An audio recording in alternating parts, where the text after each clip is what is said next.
Good morning and welcome to another installment of the LG Everest Safety Video Series. I know everyone is anxiously awaiting this and sitting on the edge of your seat, so I'm going to just jump right in.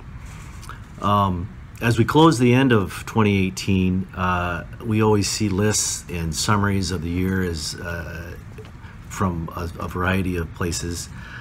And according to dictionary.com, the word of the year is misinformation. And you get it from all places, the internet and the papers, gossip, rumors, TV, a lot of our sources, possibly most of our sources, have the intent to mislead. And so I'm here today so everyone in the company can hear directly from me the importance of a safe workplace. I was also told recently that safety is one of the most overused words that we've got today. You know, we talk about safety meetings, safe zones, be safe, and we tend to become complacent, or we zone out things that are overused like that. And so, you know, safety has got that going for it right now, and we all want it. But I'm going to attempt to not say safety for the rest of this video. So we all want that. We all want to be secure.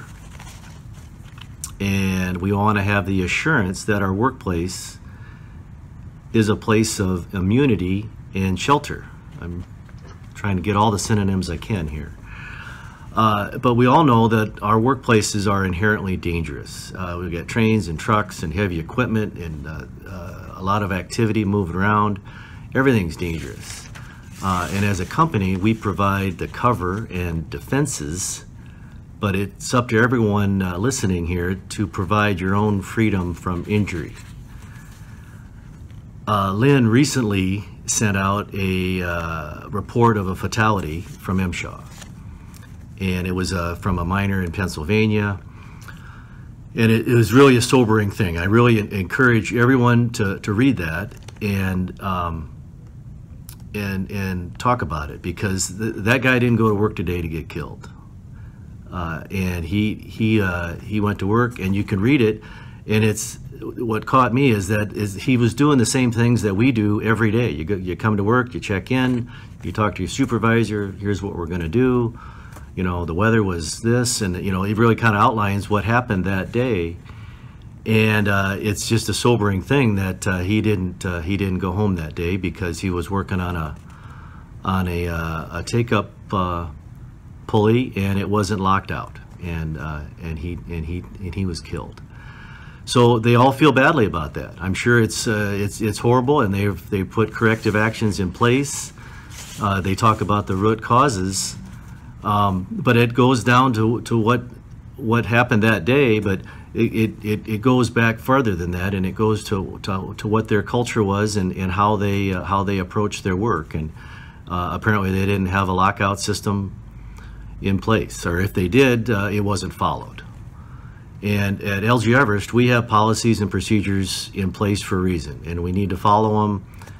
And what we need to do is need to look after everybody and make sure and hold our co-workers accountable. And if someone isn't following the rules, you know, we need to address it, because you know, God help us if we have an incident like that and we look back and what could we have done different? Well, we could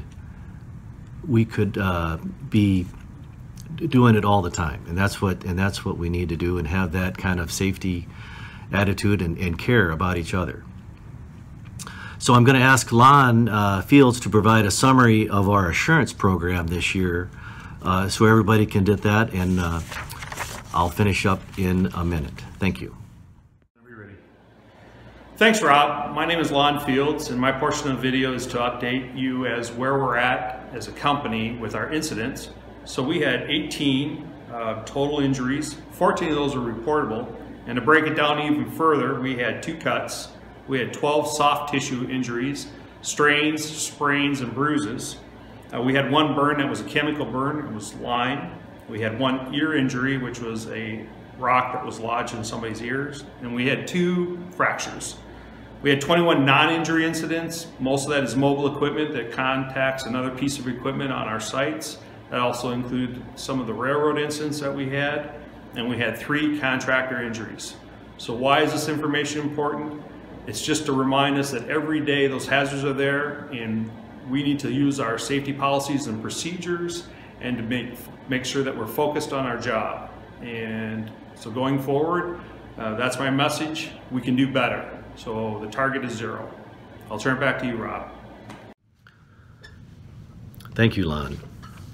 I always want everyone to know what the stats are, as for our company, so everyone's aware of that. But those are more than numbers. There's people's lives and families. So let's keep that in mind. And the opportunity is right in front of us here. 2019. The targets are still 0. 0 injuries, 0 accidents, 0 MSHA citations. Those are our goals. They're not. They're out there. I think they're attainable, and we need to keep working towards them. And in that regard, in the last week, we've had 2 0 citation MSHA inspections, and I'd like to congratulate Jason and the Firestone crew for a 0 citation inspection last week, and Scott Rentz and the West Quarry crew for a 0 citation MSHA inspection. So it is possible,